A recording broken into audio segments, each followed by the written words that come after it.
Jenny from Mount Moon Products Stained Glass Studios. Come make a witch's hat with me. That was a terrible witch's laugh. For both of our sakes, I think I'm just gonna stick to doing stained glass, yeah?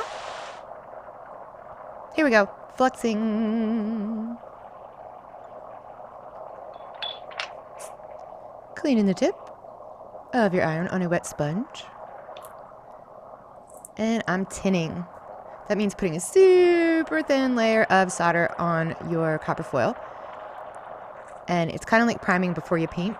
It makes for a really nice surface for your real soldering to stick to when you do your rounded domed edge beads and your rounded domed beads. Only tinning like this will cause your piece to fall apart. Maybe immediately, maybe later on. Either way, tinning is simply not enough.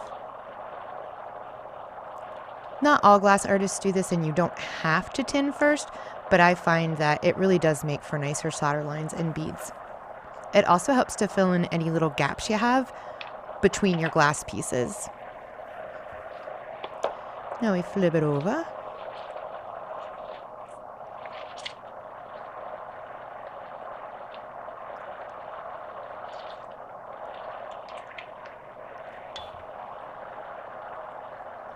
Remember to flux lightly on your flat areas like this. If you get too much flux on there, it's gonna start bubbling when you go to solder, and it's like, and it'll like spurt all up in your face hole. Every once in a while, you'll see my face shield come into view and block what I'm doing on the camera. But the face shield's great because it will block any wild solder from getting in your face.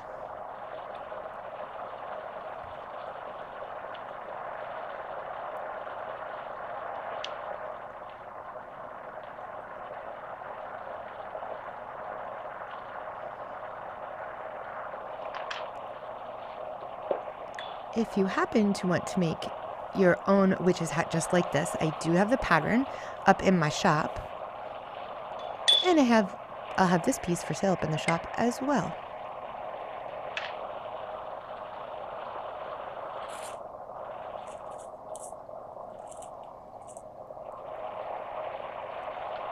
Around we go.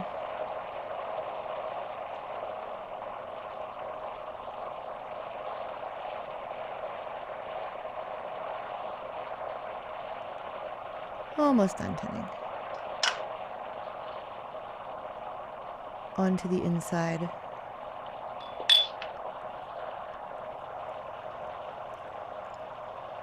Now going to the inside of the circle. And uh-oh. Foil was not down right there.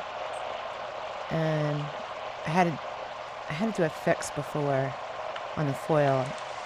It's not adhered well. So it is popping up. If I were to attempt to solder over top of that lifted foil like that, it's not going to work. It would just keep lifting, and even if you got it to sit down a little bit, it's always going to be a weak, lifty spot on your piece. So I'm taking excess solder off, and we're going to get that piece of foil, all the foil right there. We're going to take it all off. Sorry, my head's in the way.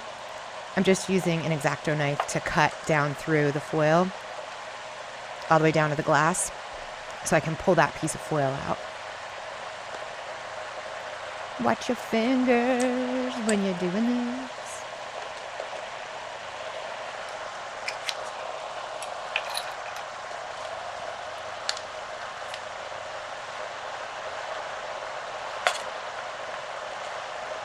Heating up, and there we go. It's off.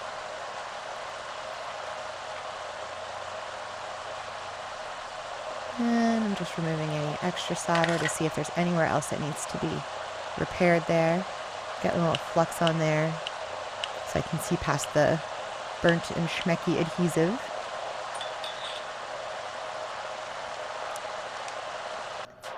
And a little area there that's funky, I'm going to cut that off with my wire nippers here.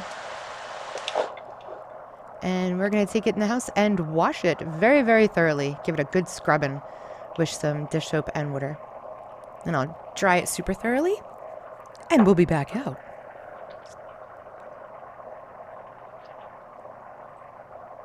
That's what it looks like. Back in a minute. I'm back. All right, there's the junky piece. What I did was I refoiled it, washed the crap out of it, and then I refoiled. But instead of doing the foil from the inside and wrapping around like you normally would, it's hard to get in there when all those pieces are together. So instead I took piece by piece by piece and wrapped them around that direction instead. Made sure everything was clean, burnished, trimmed, and now we're going to go back at it. You'll note when your pieces are in, when you're putting your foil on like as a fix or as to fill in a blank spot like I did with this one, when you're putting them on parallel to your piece, they're going to be a little bit more prone to pulling up with heat. So you want to spend less time in that area than you normally would in an area to solder. So if you screw up in a spot that you have a fix on, just do a little bit of soldering. If you screw up a little bit, that's okay. Let it cool. Come back again and do your fix with your solder. That way you're not kind of overheating it because it's going to be a little bit more vulnerable. Once you have everything soldered, everything's good to go and you'll never know the difference. But until then, you just have to be a little more gentle with it. Now we're edge beading.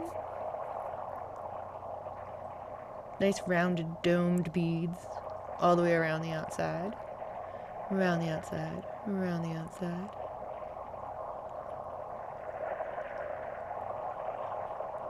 You'll see a little blob if you look closely there. That's going down one of the seams, and that's okay because we'll even that out when we do our regular seams. I'm going back through because I don't like that spot. I want it to be nice and even.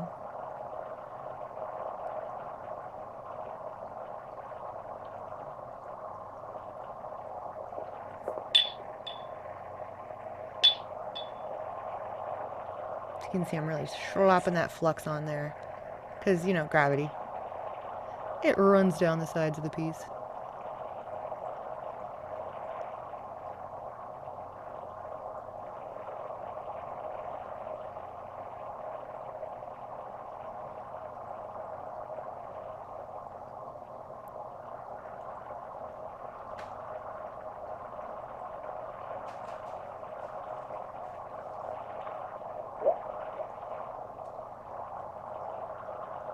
If you lose a BB or lose your solder off of your iron tip, give your iron tip a quick clean on your wet sponge, and then you should be able to pick it back up again and be good to go.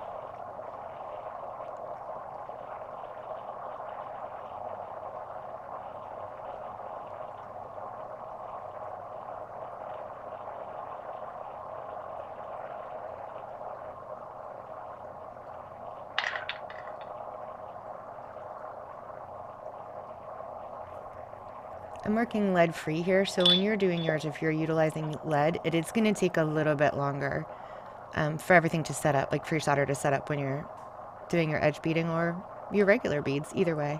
So you have a little bit more time to work with it and get things nice and even before you have to reheat.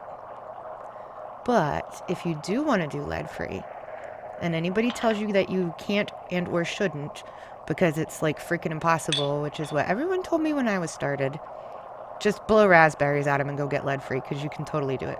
Obviously, because I'm doing it right now. Amerway Ruby is my favorite lead free solder at the moment. I've tried a crap ton of them and that one's my favorite.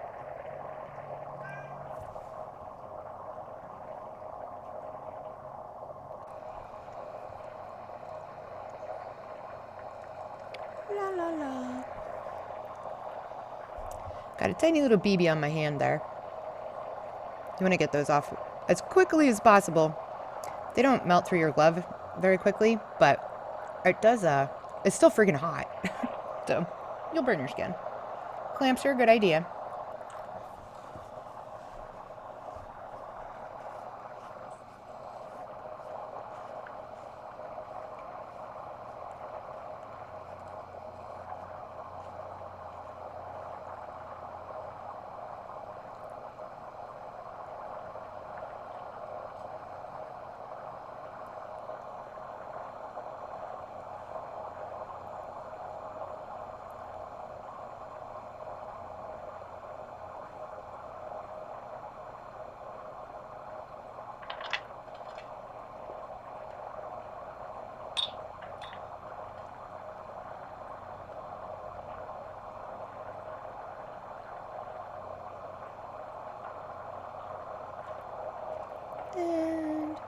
You can see there I was holding the piece above my hand with a clamp, which kind of defeats the whole purpose.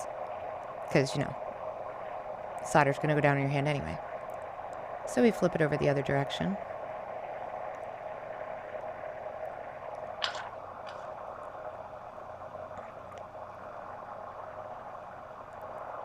And just check your edge beads, make sure that everything is nice and even and they're rounded and domed on both sides and the top.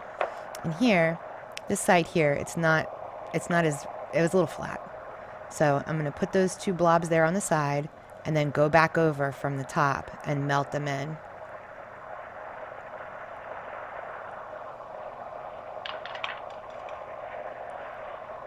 And we're checking for balance point for our jump ring. You can buy your own jump rings or you can make your own. I have a tutorial on here on how to make your own if you want to.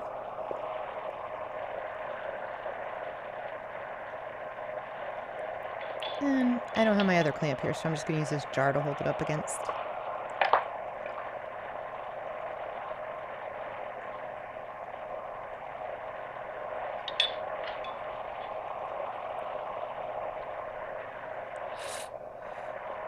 I'm holding my iron on the jump ring for just like a second or two to heat up the jump ring itself before I stick the jump ring to the piece. And I find that it buries itself in the edge bead a little faster that way if you get the jump ring hot too.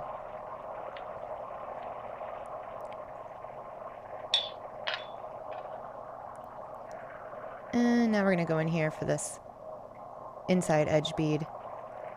And remember, this is where we did the fix, so to be quick.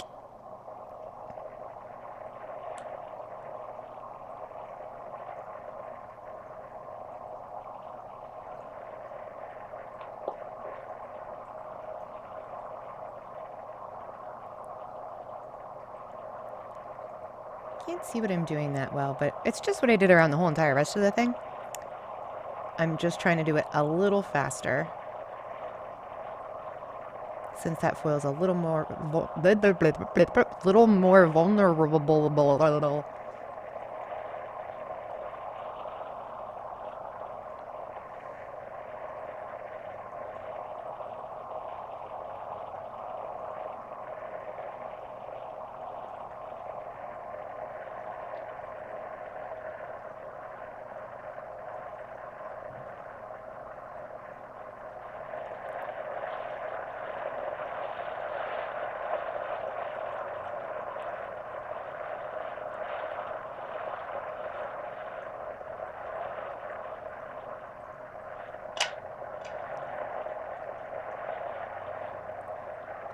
And letting it cool. It's a little bit lumpy yet, but we'll be able to come back around for that. Just let it cool. And we'll move on to our regular solder lines. Remember to take the excess flux off your brush, so no sputtering.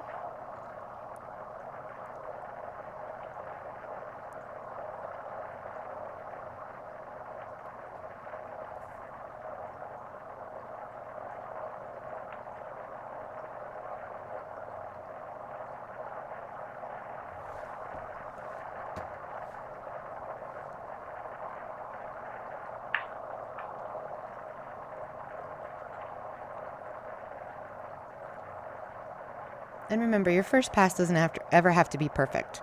You can always go back in and reheat and make everybody meld nicely together. Especially when you're working lead-free, it sets up so freaking fast that a lot of times you have to go through and do a little bit of touch-up as you go.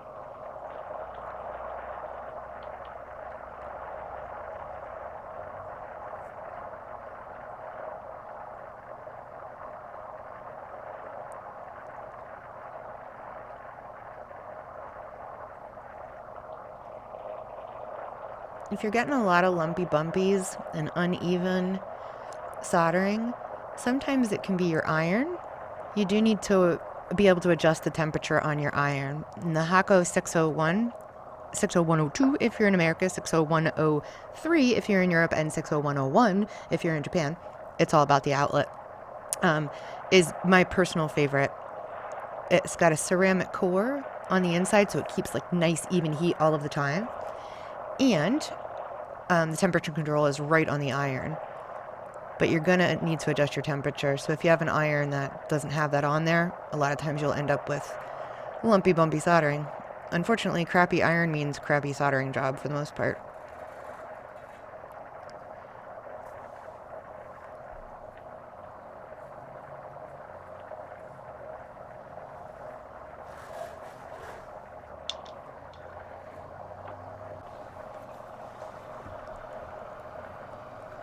There, just pick off the little BBs.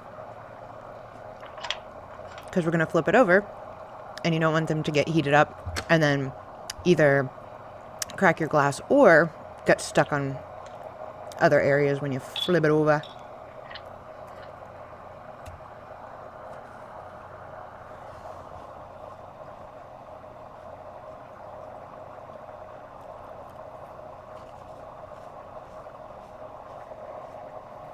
Go back in and remelt a little bit on this inside edge bead because it wasn't quite as pretty as I wanted it to be, but again, wanted to let it cool on the in-between so we didn't wreck shop with it.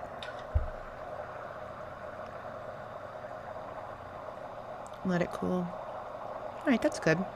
You might see a little bit of dark spots there, little funky spots there, and those are where there's just some a little bit of adhesive residue. That's going to come off when I give it a good scrubbing. So we'll be good to go on that. Now we're doing the opposite side of our piece.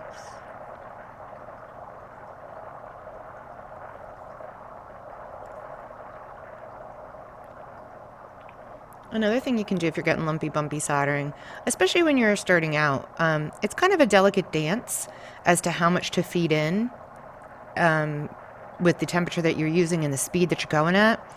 Generally, the faster you solder, the higher I can't talk today. Faster you solder, the higher the temp. The slower you solder, the lower the temp. And slow is perfectly fine. Some people are always slow at soldering, and that's okay.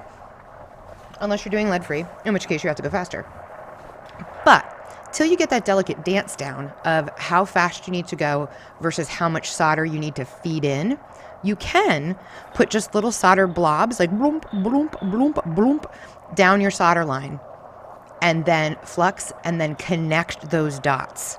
So that might help you with the lumpy bumpies until you get to a point where you've been soldering long enough that you feel comfortable with the flow versus speed situation.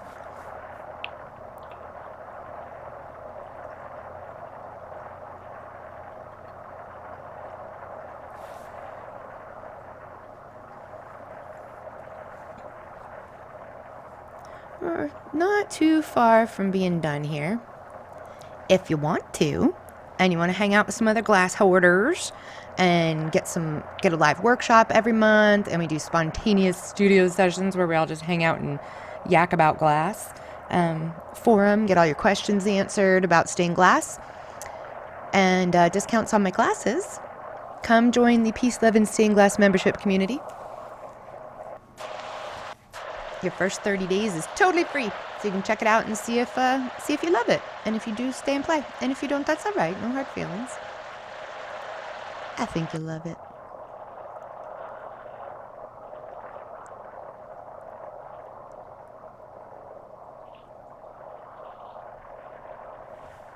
A little much there, so I'm pulling that off. Flinging it to the side. You can use those BBs later. Don't chuck them. 'Cause solder ain't cheap.